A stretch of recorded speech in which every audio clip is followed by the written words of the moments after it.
Hola, muy buenas noches. Me presento, soy Raúl Cárdenas de la Torre, de la materia de electricidad y magnetismo, y en este caso vamos a presentar el antes y el ahora de la capacitancia e inductancia.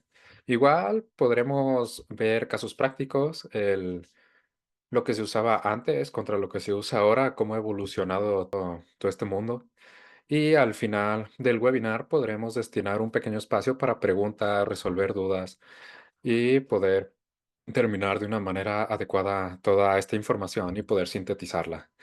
Bueno, pues comenzamos con el tema, ¿no? Estaríamos hablando en este webinar, más que nada, en el principal aspecto de la historia. Lo que vamos a buscar va a ser explicar la historia de la capacitancia, de la inducción electromagnética, el antes y el después. Y vamos a finalizar, ¿no? Con el pequeño espacio para resolver dudas. Bueno, seguimos. En este caso ya vamos a empezar con una pequeña línea del tiempo. Para empezar, ¿no? En el siglo XVIII, Coulomb formula matemáticamente, por decirlo así, la fuerza de las cargas eléctricas. Es el primer intento de poder medir y predecir el comportamiento eléctrico, pero pues no hay alguna capacitancia definida en este aspecto, ¿no? Para, para iniciar. Bueno, seguiremos con Faraday y Henry. Realmente esto es muy interesante porque Faraday era el hijo de un herrero y de joven trabajó como encuadernador de libros.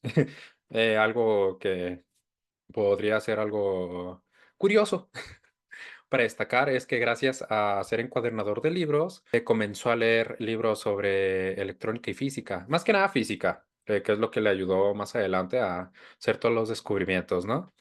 Y pues Henry descubrió lo mismo en el mismo tiempo, pero en Estados Unidos, sin saber que Faraday ya existía. Entonces, digamos que fue un poco cuestión del destino que se llegaran a topar con las mismas fuerzas de la física, ¿no? Y la electrónica.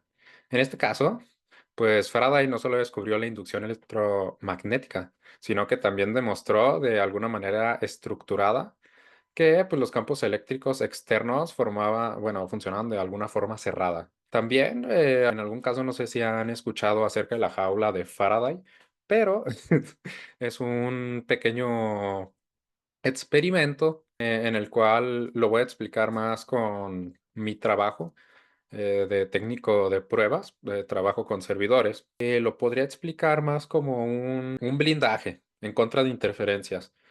Por la misma razón, podemos ver, pues, no sé, los mismos servidores que van, en este caso, en cajas de metal, por decirlo de alguna manera. Esto ayuda para disipar todas las señales, ¿no? Que puedan corromperlo.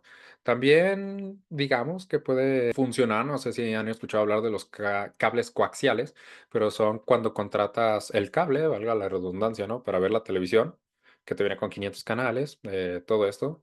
Es el pequeño cable que tiene un pin justo en medio. Está redondo y justo en medio trae un pin que va conectado a la televisión. Y esto hace que puedas tener tu señal de cable, poder ver tus programas favoritos, películas, todo lo que se te antoje, de una muy buena calidad. Esto gracias a la jalón de Faraday, al mismo experimento que ya se demostró varias veces. Quiere decir que interrumpe todas las señales externas, ¿no? Es como el conductor exterior es lo que protege al cable interno y por eso llega con tan buena señal. Bueno, seguiremos con, en este caso, Maxwell. Maxwell, en 1865, pues digamos que unifica los fenómenos eléctricos y magnéticos en cuatro ecuaciones ya un poquito más elaboradas. Podríamos decir que predice que la luz es una onda electromagnética.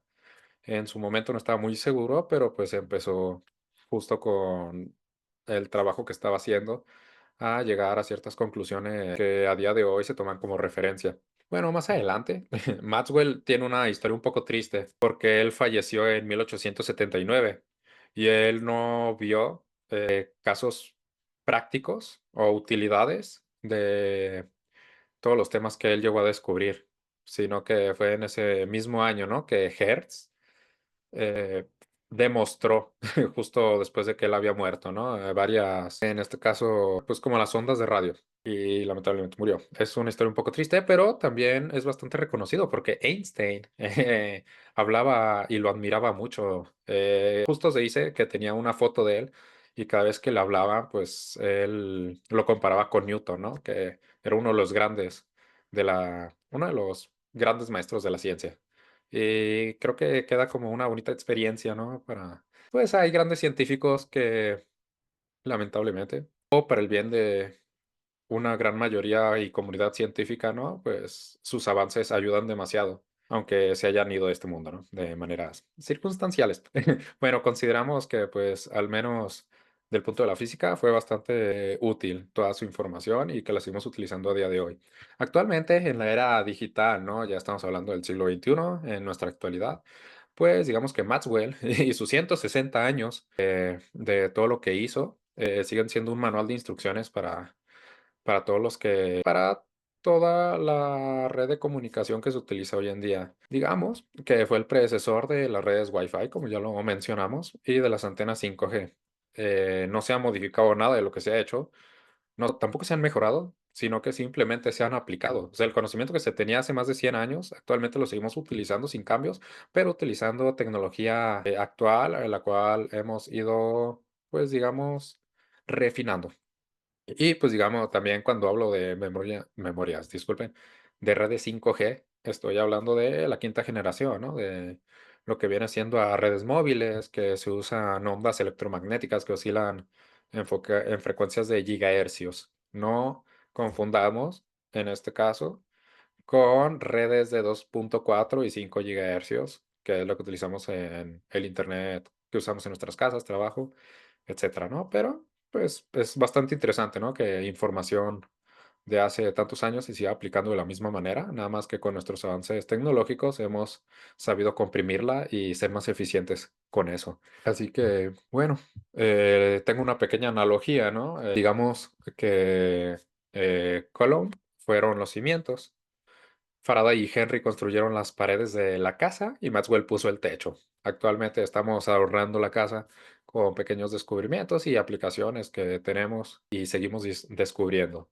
Vámonos a la siguiente, a la siguiente parte, ¿no? En este caso, los fundamentos, las aplicaciones, ¿no? La definición. Podemos decir que la fórmula viene siendo capacitancia es igual a carga entre voltios. Bueno, digamos que Q es una carga eléctrica almacenada en coulombs y V es la diferencia potencial aplicada, ¿no? Obviamente en voltios.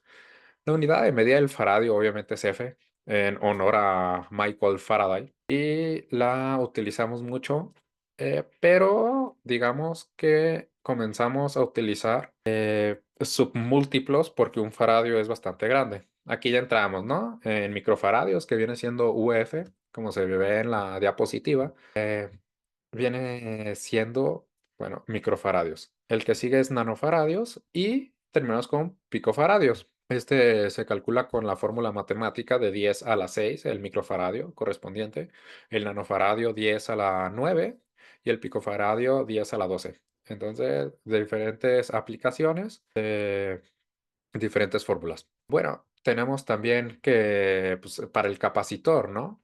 Para un capacitor de placas paralelas, solemos tener un poquito, pues, lo que viene siendo las áreas del capacitor, el área física de las placas, la distancia que tenemos, entre más cerca o más lejos cambia en este caso la función del capacitor y el material dieléctrico, ¿no? Pueden ser los aislantes cerámicos, entre las placas, plástico, dependiendo la aplicación que se le quiera dar. Así que vámonos, aquí está. Serían esta, pues, digamos que el dieléctrico, ya ahorita ya me la pasé, pero digamos que el dieléctrico ahí aísla, ¿no? Y reduce el campo eléctrico. O sea, puede almacenar carga con el mismo voltaje y pues por eso tenemos cada vez capacitores más pequeños, ¿no? Eso es bastante bueno. Entre más pequeño, más eficientes y pueden tener más capacitancia o una capacitancia más alta. Es bueno.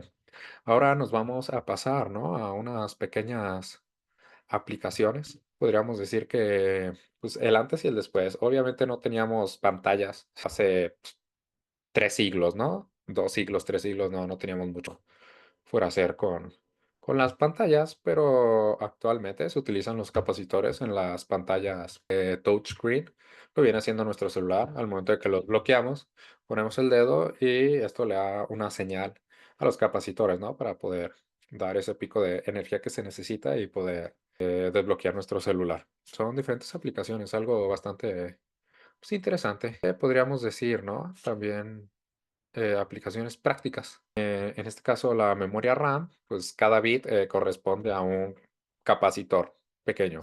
La definición de RAM, ¿no? Random Access Memory, son memorias volátiles que cuando no hay energía se pierde toda la información. Más adelante veremos por qué pues, esto en computadoras influye, ¿no? Si se va la energía, simplemente no se almacena nada. Es muy diferente a otros tipos de memorias. Así funcionan las memorias RAM y es bastante bueno, ¿no? Los supercapacitores. Antes eran, pues, baterías químicas lentas, ¿no? Una batería gigante con algún funcionamiento diferente a las actuales, ¿no? Que ya simplemente tienen otra tecnología. Las baterías de litio, ¿no? Son un claro ejemplo sobre todo esto. Así que es interesante. También podemos poner como ejemplo, ¿no? Ya que de ejemplos de mi trabajo, podemos dar uno de un son de bancos de energía que suplen a diferentes, en este caso, estaciones de trabajo. Digamos que en el trabajo en el que estoy, tengo que lidiar con servidores y para alimentar estos servidores necesitamos estos equipos. A eso le llamamos Betty. No me sé la historia, pero lo suelto como dato random. Bueno, se encarga de dar energía a un PDU. El Power era para testear los bancos de alimentación de los servidores. Son la fuente de poder gigante para poder alimentar correctamente a todos los servidores. Entonces se les hace esta prueba y pues es una prueba de distribución de energía. Son baterías gigantes de hasta 2 metros pueden llegar a ser con las que yo trabajo y pues van a suministrar a diferentes servidores esa energía. Digamos que se aplica la misma lógica, ¿no? De esto, banco de capacitores, baterías, es súper capacitores. Así que bastante interesante, ¿no? Acá también como un pequeño pues, dato curioso, ¿no? Que pues, cuando desbloqueas tu celular, obviamente, ¿no? Detecta el cambio de capacitancia, que es lo que acabo de explicar. Y pues esto es gracias creo que ya quedó muy claro. También hablamos del desfibrilador, ¿no? Actualmente son equipos bastante pequeños, pero hemos sido eficientes al momento de poder utilizarlo en medicina y salvar vidas, porque se puede descargar en sencillamente milisegundos y cargan tanta energía que pues la descarga es bastante fuerte. Puede hacer bastante daño si se usa irresponsablemente, pero es una gran aplicación que se ha tenido en estos últimos años. Bueno, nos vamos directamente a la inductancia. Vamos aquí a agarrar. Disculpe, me acabo de perder. Aquí está. Y pues bueno, vámonos a. No, perdón, se me cerró. Ahorita. F5, otra vez. F5. No quiere agarrar, no quiere agarrar. Otra vez. F5. Bueno, se logró. Perdone, pequeños detalles técnicos que aquí hemos tenido. Le hubiera puesto pausa, pero pues creo que se resolvió. No, no, otra vez. Así que, bueno.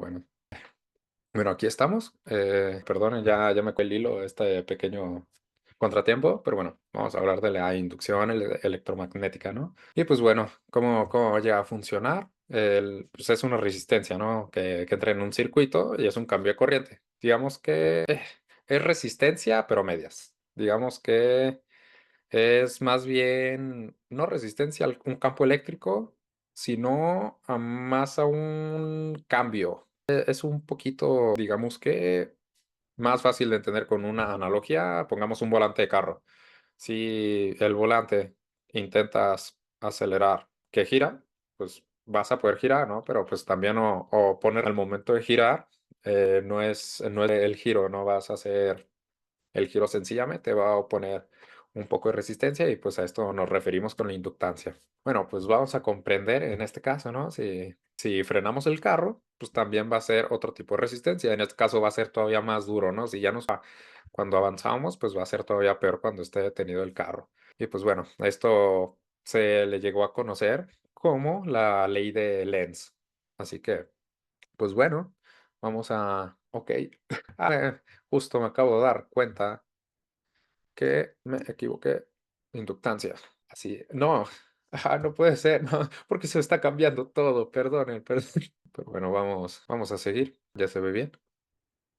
Bueno, ahí otra disculpita. Y pues bueno, vamos a empezar a hablar, ¿no? En este caso, pues ya hablemos de la inductancia. En este caso, pues L es igual a FEM entre DI sobre DT. Lo que tratamos de entender, L indicaría la inductancia en henrios. Significa la fuerza electromotriz y pues ya DI y DT viene siendo el cambio a la corriente, DI, y DT es el cambio a través del tiempo. Así que, pues bueno, digamos que en este caso un inductor es básicamente una bobina de alambre gigante o de cualquier tamaño, pero normalmente suele ser algo voluminosa. Y cuando el cuerpo de la corriente cambia, el campo magnético a su alrededor también lo hace. Y este cambio induce una fuerza, bueno, en la fórmula, la fuerza electromotriz se opone al cambio. Es, ahorita por eso hice la analogía, para poder comprenderlo un poquito más, que no estemos muy perdidos. Y pues digamos que algo muy interesante. A lo mejor a algunos les gusta la música, pero podremos poner como ejemplo, ¿no? Una guitarra eléctrica. Funciona por inductancia. ¿Esto qué quiere decir? Bueno, cómo funciona la guitarra eléctrica en este caso es que las cuerdas son metálicas y vibran dentro del campo magnético, ¿no? Al momento de que al amplificador. Esto, mientras tocan las cuerdas, hay una bobina llamada pastilla, ¿no? Y por ahí pasa todo el campo magnético. Esta vibración cambia el campo por el que está pasando. El campo magnético hace que vaya variando y esto hace que la corriente eléctrica se vaya directo al amplificador y prácticamente pues vamos a tener estos sonidos tan peculiares, ¿no? De lo que vienen siendo las guitarras eléctricas, ¿no? ¿Y qué diremos, no? Perdonen. Pero bueno, Jimi Hendrix, ¿no? Básicamente tocaba inductancia electromagnética. Quédenselo como dato interesante. Pero bueno, entonces pues seguiremos ahora sí con la siguiente diapositiva. Vámonos. Sería aquí. Nos pasamos. Sí, sí, sí. Ahí está, ¿no? Ahora ya, ah, en este caso, pues inductancia mutua. Esto quiere decir más de dos. Más de dos. Así, sencillo, ¿no? La inductancia mutua suele pasar cuando el campo magnético de un circuito tiene interferencia o se complementa con otro circuito con otro circuito cercano, pero sin contacto físico entre ellos. Entonces, trabajan en conjunto, nunca se tocan. Sencillo. Fácil para toda la familia. La formulita la puse ahí. M igual a FEM2 sobre DI1 entre DT. Así la fuerza electromecánica, ¿no? Y pues digamos que es exactamente el principio del transformador, dos bobinas compartiendo un núcleo magnético. Sencillo, fácil. La corriente alterna en la bobina crea un campo variable, ¿no? Que hace que comparte y hace que funcione también en conjunto la segunda bobina. Sencillo, ¿no? Facilito, todo tranquilo. Aquí acabas de poner el pequeño ejemplo, ¿no? De cómo puede viajar sin cable, cómo funciona un cargador inalámbrico de tu celular. Lo pones, no hay contacto, pero este mismo campo magnético hace que funcione la carga. Y me parece magia, pero pues realmente es ciencia, ciencia simplificada para ustedes. Y bueno, seguiremos, ¿no? Con estas variaciones. Vamos ahora a la siguiente diapositiva. Podemos entender, ¿no? Cómo funciona todo esto. Bueno, de los capacitores, el antes, el condensador de Leyden, y también ponemos en el mismo campo a los sintonizadores de radio. Bueno, el condensador de Leyden, el que no lo llegue a conocer, tengo entendido que era un capacitor, el primer capacitor que va a crear de una manera muy rústica, simplemente mecánica. Así sencillo para toda la familia y fue un gran avance que seguimos utilizando, pero obviamente ya he mejorado, ¿no? Con el paso del tiempo. Ahora lo que utilizamos capacitores, mejor dicho, la memoria, pantalla táctil y los supercapacitores de los cuales ya hablamos en diapositivas anteriores. Los inductores, bueno, anteriormente teníamos generadores y bobinas de choque, ¿no? Ahí actualmente tenemos, disculpen, actualmente me va a tomar poquita agua. Disculpen, se me está acabando la voz. Listo. Esperamos que no vuelva a pasar. Ahí, disculpen la interrupción. Pero bueno, estamos con los inductores, ¿no? Tenemos en este caso, pues, cargas inalámbricas, propulsión electrónica y eléctrica. En la diapositiva tenemos los motores Tesla, lo cual funciona gracias a estos inductores. Funcionan en conjunto una batería y los inductores se potencian para que pueda durar más. También tenemos el tren bala de Japón y funciona a través de estos principios de los inductores. Son magnéticos y por eso llega a tener velocidades increíblemente altas. Si no estoy mal, creo recordar que llega incluso a 400 kilómetros por hora, lo cual es una bestialidad. Sinceramente, 400 kilómetros por hora, pues tiene un nombre muy acertado. Tren bala, ¿no? De China, el tren maglev. Nos pasamos a la inducción mutua. Antes eran transformadores de red eléctrica, ahora lo podemos encontrar en todos lados, en nuestros celulares. Chips NFC, cargadores de carga inalámbrica, la red 5G, la cual toqué hace rato, y pues volvemos. Tren bala, tren bala. La inducción magnética ha hecho maravillas por la humanidad. Así que esto es hermoso, me encanta. Nos vamos a la siguiente, lo cual ya hemos dado pues, el tema para poder hacer preguntas. En este caso, pues me gustaría pues, invitarlos a estas preguntas. No sé si me puedan apoyar a alguien para poder preguntar, ¿no? Y más adelante, cualquier duda que tengan, aclaraciones, dudas que hayan quedado específicamente, pues poder resolverlas en este tiempo. Entonces, ¿alguien me quiere ayudar? ¿Alguien está interesado? Genial. Ok, Nat, ¿hablar? ¿Puedes prender el micrófono o me puedes escribir como se te haga más sencillo? Ok, perfecto. Sí, Bueno, pues primero que nada estuvo muy interesante la plática. Muchas gracias por la gracias. explicación. Y pues sí, me gustaría participar. Oh, genial. Entonces, ¿qué te parecería si en esta última diapositiva tengo varias preguntas acerca de lo que ya hemos visto en el webinar? Y pues para poder ya sintetizar y quedarnos con la información de todo este tema. ¿Te gustaría respondiendo la primera pregunta? Y yo te la puedo hacer. La Ujú. primera es, si duplico el área de las placas de un capacitor, ¿qué pasa con la capacitancia? ¿Qué suele llegar a pasar? Ok. Qué opinas? Se puede duplicar. Es como el ejemplo que nos diste de los capacitadores. Ujú, Si tienes una cubeta, por ejemplo, del doble de ancho, cabe el doble de agua con la misma ujú, presión, ¿no? efectivamente. Exactamente lo mismo pasa con las placas, el doble de área, el doble de capacitancia. Ujú. Va muy bien, me agrada bastante que pues la esté quedado sintetizada, ¿no? Igual me gustaría preguntarte, ¿no? La segunda, también, de por qué el inductor se opone al cambio de corriente y no a la corriente en sí. ¿Doy Ujú. el espacio? Porque la fuerza electromotriz inducida depende del cambio en la corriente entre el cambio en el tiempo, como la ley de Faraday que nos comentabas, no del voltaje directamente. Ujú. Ok, ok, me agrada bastante que ha quedado el tema de la inductancia, ¿no? Porque a mí en un principio me costó bastante comprenderlo. La capacitancia y los inductores suele ser un tema, es clave, ¿no? Son cimientos, pero bastante amplios. Así que, Ujú, pues, me agrada, es muy buena ujú. tu respuesta. Me, me gustó Gracias. demasiado. Muchas gracias. No, pues, muchas gracias por apoyarnos, ¿no? Con esta dinámica.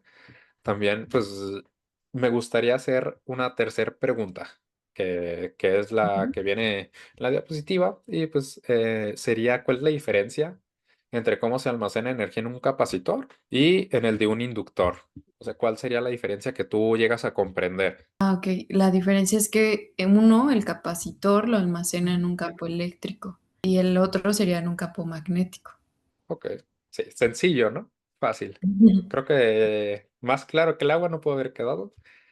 Esto me gusta Ujú. bastante, muchas gracias. Y bueno, una última, ¿no? Creo que esta ya sería más para empezar a cerrar el tema.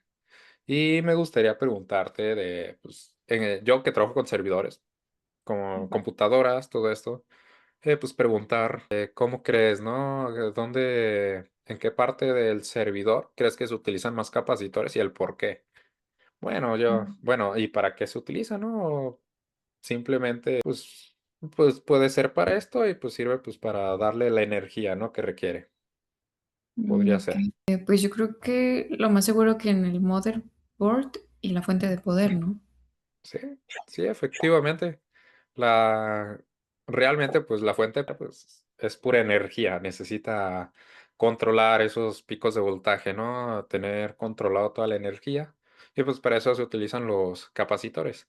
A veces la computadora requiere o es más demandante en energía y pues ahí es donde entran en juego, ¿no? Los mismos capacitores lanza la información, bueno, no la información, lanza de manera eléctrica toda la energía que requiere el equipo para funcionar o que demanda. En este caso, de la fuente de poder, de la tarjeta madre, de la motherboard, podemos dar como los MOSFETs, también lleva todo esto. Y también los capacitores suelen estar muy cerca del procesador. ¿Esto por qué? Por el hecho de que se tiene mucha demanda energética el procesador y cerca del socket. Por eso tiene tantos capacitores. Para el momento de que el procesador dice, oye, pasé de 20 voltios a 100, bueno, a 100 de energía así, pues, pues ahí te va, ¿no? Que requieres y pues se descarga rápido, el procesador se alimenta como se necesita y no tiene que estar dependiendo de la fuente de poder en este caso, ¿no? De esa diferencia puede ser de milisegundos, pero es importante para seguir funcionando, ¿no? Así que esto es bastante a grandes rasgos cómo influye en nuestra vida diaria y pues al menos en mi trabajo, ¿no? Con servidores. Igual, pues muchas gracias. No sé si tengas alguna duda, alguna pregunta, alguna opinión, punto de vista del Sí. tema. Sí, de hecho, quisiera hacerte 2 preguntas, una que me surgió, Ok, durante tu plática ok, y otra que es como más duda general. ok, ok, La primera es, ¿cuál es la diferencia entre un capacitor y una batería? ok. Muchas gracias. Esa pregunta me gusta. Bueno, está interesante. Para empezar, ¿no? Pues, a ver, creo que en una batería se almacena energía mediante una reacción química. Llegué a comentarlo, pero no a profundizar. Baterías de litio. Son celdas que se van cargando con la energía y conforme se usan se van descargando. Podríamos decir que son varias columnas con varias secciones y conforme se va usando es una reacción química se va descargando, se va utilizando y conforme pasa el tiempo, pues se va deteriorando. No, igual no sé si te llegó a tocar esa época de los celulares con batería, que incluso se inflaban o llegaban a derramar líquido, pues simplemente era reacciones químicas, ¿no? Son lentas de carga. Y en este caso el capacitor almacena igualmente energía, pero de manera un poco más limitada y es a base de un campo eléctrico. Digamos que es carga y descarga instantánea. Se Ujú, puede cargar, almacena como la cubeta, se está incendiando algo, pues va, utiliza el agua. En este caso, una analogía rápida. Y digamos que guarda poca energía comparado con una batería, pero es para usos distintos. Eh, no sé si quedó claro. Okey. Sí, sí, Sí, sí, quedó genial. muy claro. Y la segunda que Ujú. preguntar es, ¿por qué la RAM pierde los datos cuando se va la luz y una USB no? Interesante, puso atención en las diferentes diapositivas. Bueno, la RAM, como lo llegué a comentar, funciona de una manera diferente a las otras memorias. ¿Qué quiere decir? La memoria RAM funciona por bits. Esto quiere decir que necesita estarse recargando constantemente. Ahí entran en juego los capacitores para estar supliendo energía cada que lo necesita. Si no hay corriente, los capacitores se descargan y por ende, pues ya el dato desaparece. Los capacitores necesitan energía. Si no hay energía, no funciona. Y en este caso, la memoria son puras memorias volátiles. Lo que quiere decir que si hay energía, pues lo guarda. Es una memoria más rápida, es más eficiente para diferentes tareas, para multitarea. Pero el problema está ahí en el que es tan rápida, pero su funcionamiento lo limita a si no hay energía, se pierde. Si hay energía, siempre va a seguir funcionando. No, no sé si les ha pasado, pero me gusta meterle mano a las computadoras y digamos que si le quitas la memoria RAM a una computadora, simplemente se traba, la desconecta, ya ahí adiós a tu información que no guardaste. Y pues la memoria USB funciona de manera diferente, ¿no? Es una memoria flash. Guarda los datos en estado físico y de forma permanente. Suelen ser más lentas, pero pues es la ventaja, ¿no? Vas a tener información para toda la vida o hasta que se degrade, en este caso, la memoria. Y pues digamos que pues no necesitas corriente para tenerlo, es una memoria más dedicada a guardar los datos de forma más prolongada. Digamos, una es almacenamiento volátil y la otra no. Así, así de sencillo. Ah, okey, perfecto. Ok, Muchas gracias. perfecto. ¿Algún otro comentario, duda, observación? No de mi parte, está muy claro. Oh, genial. ¿Alguien más? Ay, está bien. Me agrada bastante. Pues bueno, vamos a este webinar del tema de electricidad y magnetismo. En este caso, el tema de capacitancia e inductancia. Bueno, pues muchísimas gracias. Les doy un agradecimiento por haberse presentado a este webinar. Se los agradezco demasiado. Espero que la información les haya sido de utilidad y pues que tengan una muy linda noche. Espero se la pasen bonito y puedan descansar. Pues es todo. Muchísimas gracias y nos retiramos. Hasta luego. Gracias, hasta luego. Bye.